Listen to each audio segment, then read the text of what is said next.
موطني موطني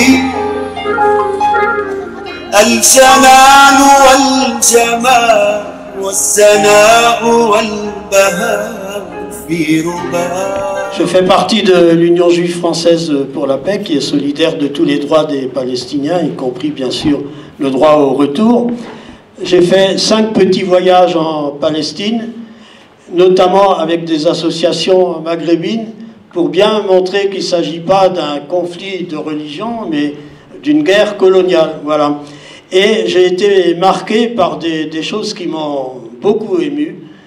D'abord, lors du premier voyage, quand j'ai vu le comportement des soldats israéliens au checkpoint, et puis aussi quand ils étaient dans les voitures militaires, et puis qu'ils cherchaient à montrer qu'ils sont là, que c'est eux qui ont le pouvoir, tout ça, et il m'est venu en mémoire, sans chercher à faire des analogies continuelles, mais il m'est venu en mémoire ce que mes parents ont pu vivre lors de l'occupation nazie. C'est-à-dire que je me suis dit, moi, je n'ai vraiment rien à voir avec ces gens-là. Et j'imaginais spontanément que mes parents ont pu vivre ce genre de situation. Voilà. Et ce que je veux dire aussi, c'est que j'ai été particulièrement ému par l'accueil des Palestiniens.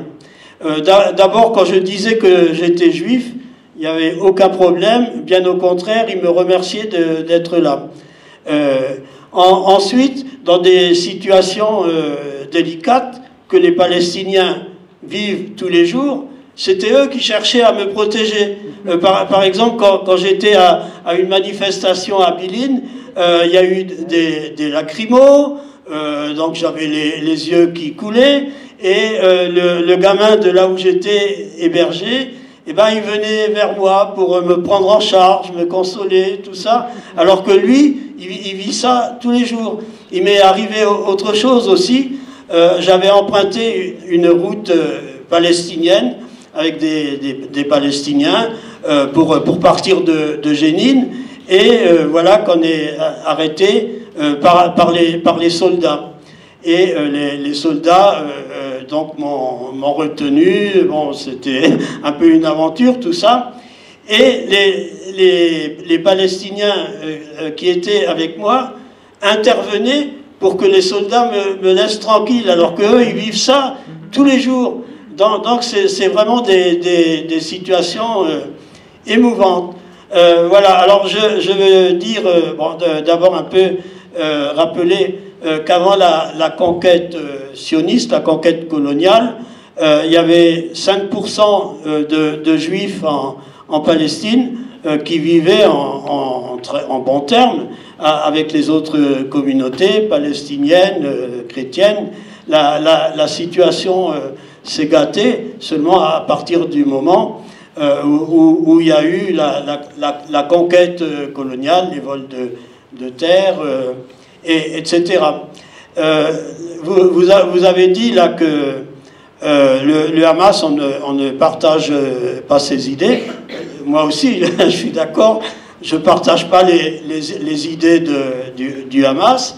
Je pense que les meurtres de civils sont impardonnables d'où qu'ils viennent, mais il n'en demeure pas moins que le Hamas, c'est pas Daesh, c'est pas Al-Qaïda, et que voilà, et que les autorités israéliennes, leur but, ils focalisent sur le Hamas, mais leur but, c'est de persécuter la totalité des Palestiniens. Le Hamas est toujours mis en avant comme ça, comme épouvantail.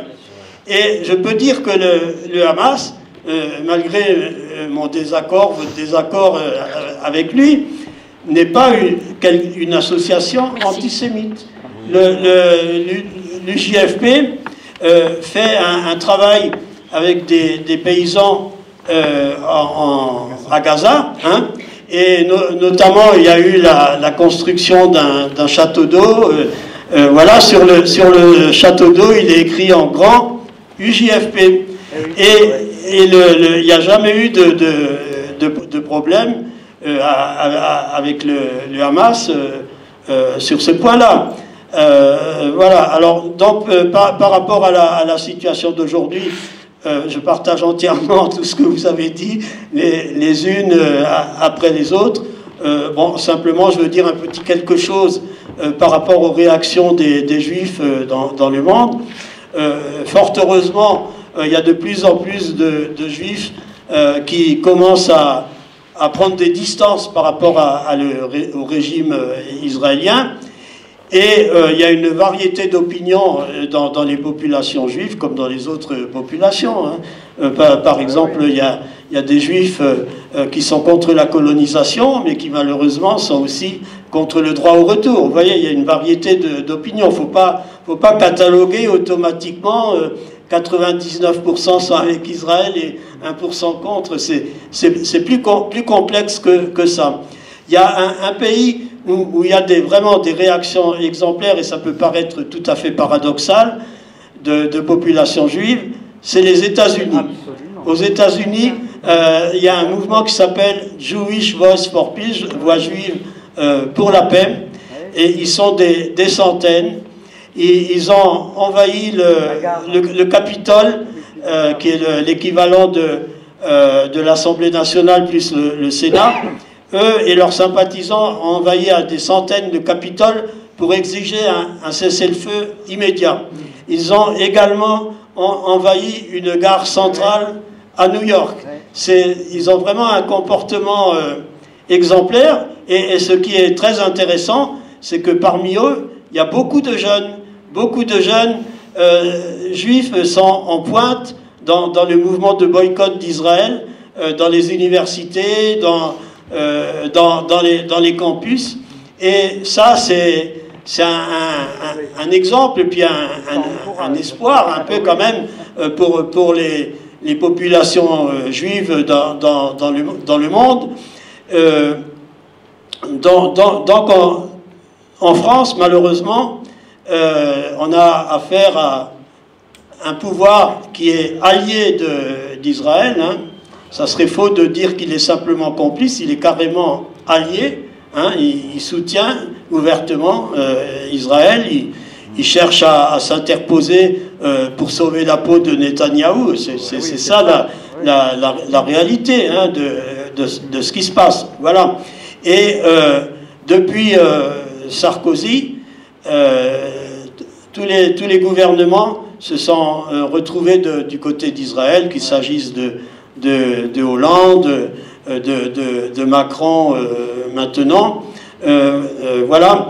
Et là, en fait, ce que veulent ces gouvernements, c'est aussi incriminer les populations musulmanes. Hein, de faire croire que l'antisémitisme, ça vient de musulmans qui sont du côté des terroristes, etc. C'est ça le fond de leur politique. Et ça en arrive à ce que Israël et puis tout ce monde-là, on arrive à être amis avec des vrais antisémites. Hein. Israël, par exemple, est du côté du gouvernement hongrois, Orban, et du côté de Bolsonaro, qui était l'ancien chef d'État au Brésil, et puis qui est antisémite. Des gens de l'entourage de Trump aussi sont des antisémites. Alors tous ces gens-là, dès lors qu'ils sont anti-musulmans, ils deviennent des amis d'Israël et des soutiens d'Israël. Donc c'est très important ici de se mobiliser en même temps contre le racisme anti-musulman. Donc voilà.